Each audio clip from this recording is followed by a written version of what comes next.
Mid Pleasures and Palaces by James McKimmey, Jr. This planet was remote and set apart, and nothing about it had made William Kirk think he might find human life. Yet just beyond, through a thorny bush shaped like an exploding rose, Kirk had seen eyes and nose and a flash of yellow hair that were definitely human. Kirk poised motionless. He was 3 miles from the rocket and Leo, who was waiting inside of it. He thought for a moment of how Leo had told him, as they made their landing, that this is the kind of planet where you could go no further. This is the kind of planet that could be the end of 12 years, and you'd better be careful, William, old sport. Kirk noticed a faint breeze. His palms were wet, and they cooled when the breeze touched them. He placed his palms against his jacket. Damn you, Leo, he thought. Damn your rotten fortune-telling. Kirk was superstitious when he was in space, and the memory of Leo Mason's cool, quiet voice saying, "Watch it now, sport. Be careful. Be careful," seemed now like some certain kiss of fate. The bush trembled, and Kirk's right hand flicked to his holster. His pistol was cold against his fingers, and he let it fit loosely in his hand, the barrel half raised. The bush shivered again, and then all at once the figure was rising from behind it, a tall, wide figure with a very tan face, lined and toughened by the sun. The shoulders, bare like the chest, were massive, yet somehow stretched-looking, as though endless exposure to wind and rain and sun had turned the skin to brown leather. Kirk had his pistol pointing at the figure's stomach now, and the figure blinked, while the breeze touched and ruffled the long bleached hair. The figure raised a large hand, palm up, and curled the fingers. "Hello?" he said softly. Kirk was surprised by the word and the polite sound of it. Kirk remained motionless, pistol pointing. "Who are you?" he said through his teeth. "Harry," said the figure, as though Kirk surely should know who he was. "I'm Harry, of course." "Yes?" said Kirk carefully. "Harry?" The figure nodded. "Harry Loren, don't you know?" "Oh, yes," Kirk said, his eyes watchful. "Harry Loren." There was something about the man's eyes, Kirk decided. They were deep-set and very bright within their sockets. They didn't match the softness of the speech. Harry Loren smiled and showed his yellow teeth. "Who are you?" he asked politely. "I'm William," Kirk said. It was as though he might be speaking to a frightened child, he thought, who held a sharp knife in his hands. "William Kirk, of course." Harry Loren nodded apologetically. "Oh, yes. I can't remember everyone. It's been so long. How are you, William?" Kirk's eyes flickered. "I'm fine." "That's nice." Harry Loren nodded.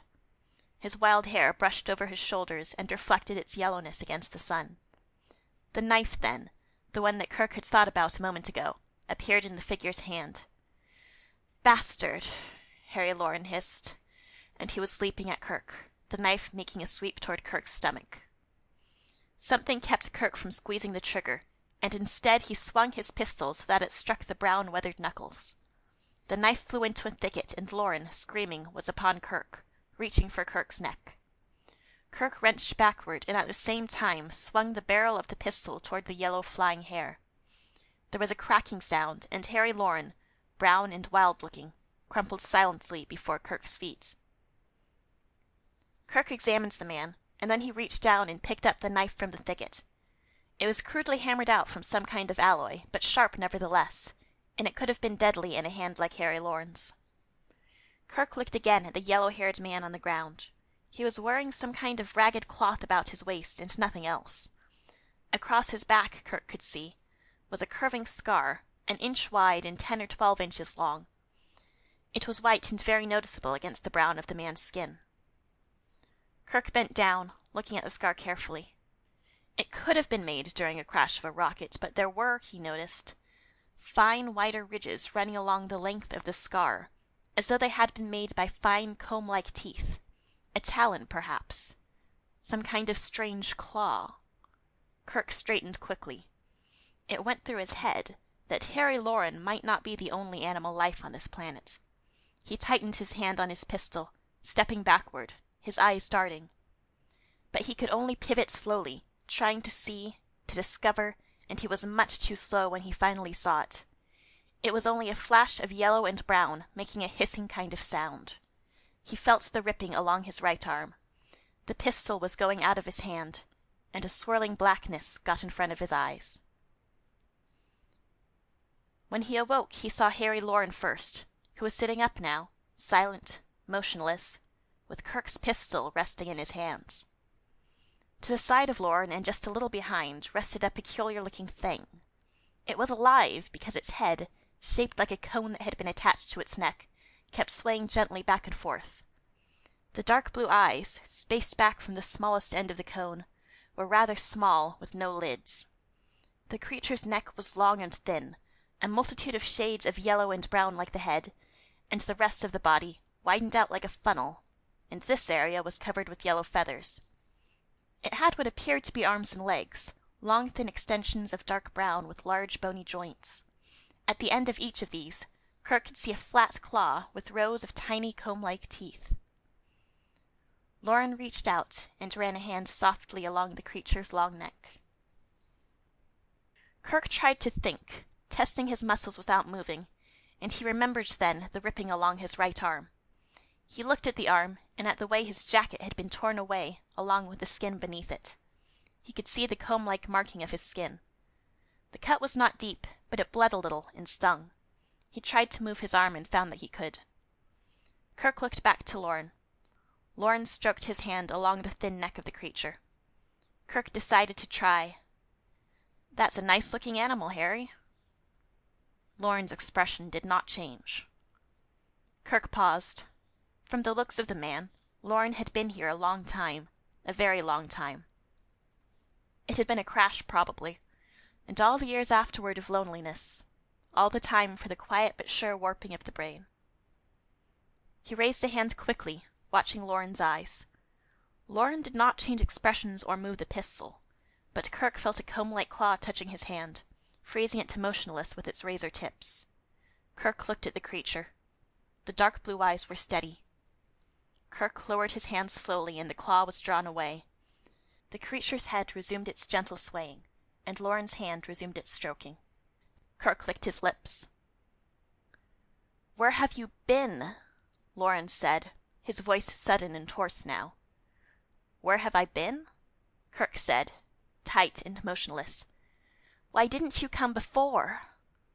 Kirk considered it. The dancing lights in the man's eyes, the high-strung sound of his voice were things to make you wary and careful. Kirk closed his fingers the slightest bit. "I didn't know you were here." Lauren's lips thinned. "Liar." Kirk thought he might try a smile, to reassure Lauren that he was telling the truth. He decided against it. "How long have you been here, Harry?" "How would I know?" Kirk thought of the endless nights and days when time ran together, and there was no more separation of one time from another. Today would be tomorrow, and tomorrow would be today. No changes. Endless. "Did you crash, Harry?" "Did you crash, Harry?" Lauren mimicked, and for a moment Kirk felt a chill dancing through him as he watched the sarcastic leer of Lauren's mouth. Kirk kept his tone polite, patronizing. "Was there anyone else?" Lauren laughed, a laugh that bounced over the rocks and through the scrubs and bushes. "Was there, Harry?" "Oh, yes," Lauren said, grinning and showing his yellow teeth. 6. 1, 2, 3, 4, 5, 6. Would you like to see their graves? I've kept the graves pretty. I know where they are because I dug them." Lauren remained in a half-crouch, the fingers of one hand holding the pistol loosely, the other keeping up its monotonous stroking of the animal. His eyes seemed to become vacant for a moment, as though lost in the memory of the digging of 6 graves.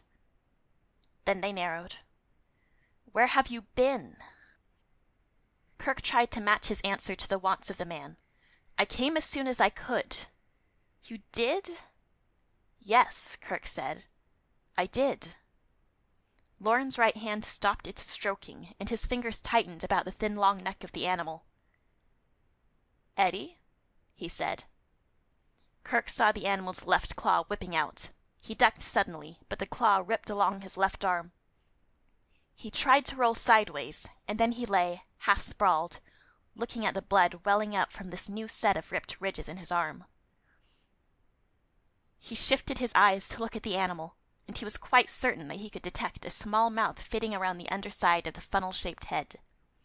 It was only a line, but Kirk thought that there was a grinning look to it. "You didn't come as soon as you could," Lawrence said, his voice an angry trembling sound. "I did, Harry," Kirk said, still remaining in his half-sprawl. "I really did." Lauren replaced his hand on the neck of the animal, squeezing. "No, no," Kirk said, and he tried to keep the panic out of his voice. "Harry, I'm telling you the truth." Lauren's mouth showed a faint surface of his yellow teeth. He shook his head, slowly, back and forth, his fingers tightening about the animal's neck. "Harry, listen," Kirk said, watching Lauren's squeezing fingers. "It's over now. You don't have to wait any longer. I'll take you back now. I'll take you home." Lauren froze, staring. "Home?" he said. "That's right." "That's right," Kirk said. "That's right, Harry." "Home," Lauren breathed, and his eyes were suddenly like a child's, wide and unbelieving. "The waiting's all over," Kirk said. "You don't have to wait any longer."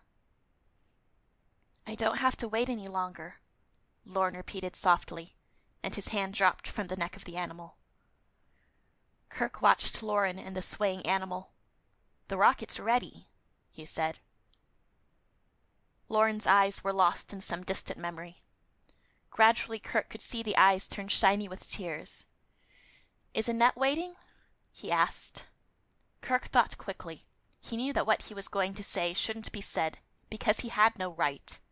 But he was thinking of his own skin. "Why, yes, Harry," he said slowly. "I imagine Annette is waiting." Lauren let a quick breath come through his teeth. "Annette," he whispered. "And Dickie?" "Dickie?" Kirk said. "Little Dickie?" Lauren said, and he held his breath. "Oh, yes," Kirk lied. "Of course." "I can't ask about Eddie, because we never had the chance," Lauren said, his eyes still lost. "I always told Annette that no kid should ever grow up without a brother, only we never had the chance for Eddie." Lauren reached out absently and touched the brown and yellow neck of the creature. "I called this fellow Eddie, though. Do you suppose that was all right? He's not very pretty." Kirk nodded, looking at the waving, funnel-shaped head of the animal. "That was all right, Harry." "Does she still braid her hair?" Lauren asked, his eyes shiny. "What?" Kirk said. "Annette. Does she still braid her hair?" "Why," Kirk said slowly, feeling his palms growing moist. "Why wouldn't she, Harry?" A faint smile flickered across Lauren's lips as he remembered. Kirk watched one of the creature's claws out of the corners of his eyes. He opened and closed the fingers of one hand, testing. The claw jerked slightly. The blood of Kirk's new wound was drying, he knew, because it had been only a surface cut. He wondered how it would be if the thing used its claws with serious intent, like it must have to make the cut that had been raked into Lauren's back. Lauren was bending forward now, and Kirk could see the tip end of that scar. Somehow Lauren had managed to stay alive and befriend the creature. Eddie. The lidless eyes stared. Kirk knew that he had to make use of the moment. It could break apart any time. The wildness could return, the unreasoning. "Listen, Harry," he said. "We ought to get started, you know. There's no use waiting longer." "Started?" Lauren said. "Of course," Kirk said, trying to keep his voice matter of fact. "You're going home." Lauren looked at Kirk, and his eyes turned suddenly hard, and his mouth lost the faint smile. "I am," he stated flatly. "Yes," Kirk said. "Of course." "You're a liar." "Now, Harry," Kirk said, his eyes flickering to the waiting animal, "I surely wouldn't lie to you." "You haven't come for me until after all this time, and now you say you surely wouldn't lie to me." It was like standing in a gully, Kirk thought, watching a boulder teetering above you. It tipped this way and that, and you didn't know when or if it was going to come hurtling down. You waited. But Kirk couldn't wait, he knew. He had to do something. Harry, listen. It wasn't easy to find you, don't you see? He hoped he was making it sound as though all he had done for the last dozen years of exploring was look for Harry Lauren. He wished that the damned thing would stop swaying its ugly head back and forth. Lauren's hand was inching out toward the yellow and brown neck. Look, Harry, these things aren't done in a day. A day, Lauren hissed. A day! All this time and you say a day! No, I'm sorry, Kirk said quickly. He wished he could shift out of the cramped, half-lying position he was in. I didn't mean a day, Harry. I meant it wasn't easy. We didn't know where you were. He was talking quickly, whining almost, and he'd never whined before. Lauren's fingers were touching the waving neck. We'd better hurry, Kirk said desperately. Annette's waiting, and Dickie, of course. Lauren blinked. You wouldn't want to keep them waiting any longer. Not after all this time, Harry. Lauren stroked his fingers slowly down the long neck of the animal. I think, Kirk said, almost hoarsely, now that I really remember it, Annette was still wearing her hair braided. I remember that now, Harry. Positively. Lauren froze the motion of his hand and stared at Kirk. His lips trembled, and then suddenly he put his hands in front of his face. He bent forward, and Kirk felt his nerves jumping, watching the man start to cry. The animal turned its stare away from Kirk for the first time. It looked at Lauren, and then slowly raised a claw, touching Lauren's shoulder carefully. It made a sound then, a peculiar hissing sound, soft, barely audible. There was no danger in it, or menace, only a pitiful sound. Lauren raised his head a little and brought his hands away from his face. Tears had cut through dust and grime, and his face was streaked. Shall we go, Harry? Kirk said. Lauren wiped at his eyes, stupidly, without knowing what he was doing. Then he brought his hands down and wiped them across his chest. All right, he said. Let's go. He picked up Kirk's pistol from where he had dropped it on the ground and held it out. Kirk looked at the gun and at the animal. The claw had been drawn away from Lauren's shoulder, and again it was poised, ready. You keep it, Harry, he said. Oh, yes, of course, Lauren said.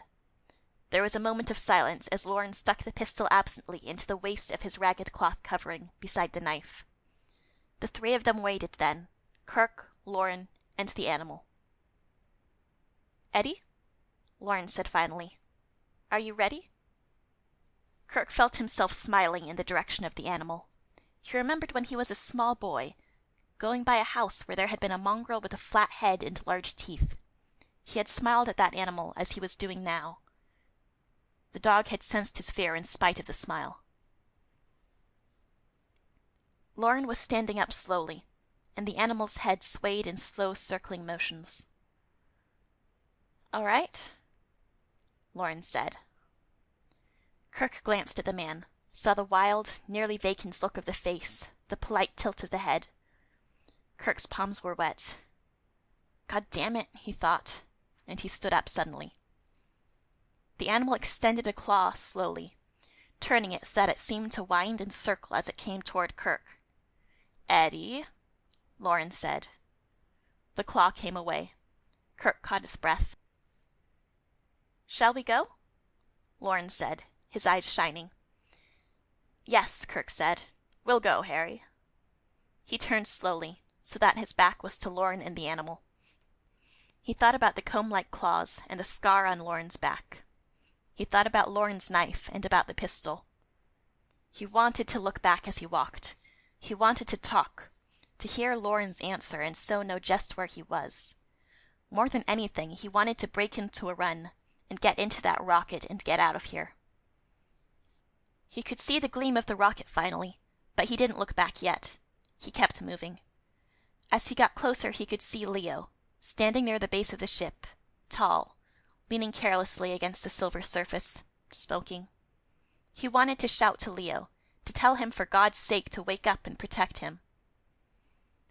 They reached the edge of the clearing, and Leo, whose careless body had stiffened, waited motionless, one hand on his pistol. Kirk stopped. "There it is, Harry," he said, not turning around. "There's the ship." He waited, half closing his eyes, breathing slowly. There was no sound. "That's Leo, my friend, Harry," Kirk said, putting his palms flat against his thighs. "Your friend, Harry." Leo, Kirk could see, was still frozen, his eyes slitted to narrow brightness. Kirk began to step into the clearing. "Hello there, Leo," he said, his voice a tense, grating sound. "I've brought some friends." Leo was lifting his pistol out of its holster, inching Lee. "Friends," Kirk rasped. Leo's thin eyes flickered, and the pistol slid back into the holster. Kirk turned around slowly, and he saw that Lauren had stopped just inside the clearing. The animal remained beside him, its head making its slow circles. Lauren was staring up at the rocket, and the sun reflecting from the bright surface came down and shone on Lauren's face, deepening the lines there. "Leo," Kirk said slowly, "this is Harry Lauren and his friend Eddie. Harry's been here quite a while, waiting for us." "Oh, yes?" said Leo, still not moving. "That's right, Leo," Kirk said, "quite a while. What year was it, Harry?" he said across the clearing. "What year did you crash?" Lauren blinked, and there were tears again in his eyes. He reached out slowly, and the animal shifted so that its head touched Lauren's hand. 2419. Kirk put his teeth together. 2419, he said. Lauren nodded slowly, his eyes still upon the rocket. 18 years, Leo said softly. "A long time, Leo," Kirk said. He thought of a girl with her hair braided about her head, looking up, while Lauren had shot into the depths of sky and space. He thought of a little boy called Dickie standing there too, watching a fast disappearing blackness in the sky. He thought about 18 years, and the fading of youth, a boy becoming a man, braided hair becoming gray, memories fading and minds adjusting, new love, new dedication, a world shifting, a universe shifting. Kirk looked at Eddie, the animal, real and alive, waiting patiently at the tips of Lauren's fingers. "Eddie's been with Harry for a long time," he said. "Oh?" said Leo quietly. Lauren's hand stroked the brown and yellow head. "Harry," Kirk said, "we're going to leave now. Are you ready?" Lauren was silent. "You go up first, will you, Leo?" Kirk said. Leo looked at him, a faint frown touching his brow. Then he began moving up the ladder to the airlock. Kirk waited until Leo had disappeared into the rocket. Then he repeated, "We're going to leave now, Harry. Are you ready?" Lauren remained motionless, his hand touching the animal's head. Suddenly he turned then, and began moving slowly away through the brush, the brown and yellow creature bobbing beside him with queer, rocker-like jumps. "Goodbye, Harry," Kirk said. Finally he turned, and climbed up the ladder. When he had gotten into his seat, he said, "Let's go, Leo," and he moved his hands to the controls. The rocket settled into the quiet motion of its course through space. "But I don't get it," Leo said. "I really don't. All that time, and then all he has to do is walk a dozen yards and get into the rocket and he's going home. That's all you would have to do." "Why?" Kirk said. "Why?" said Leo, frowning. Kirk nodded, looking at the man. "Why?" End of Mid Pleasures and Palaces by James McKimmey, Jr.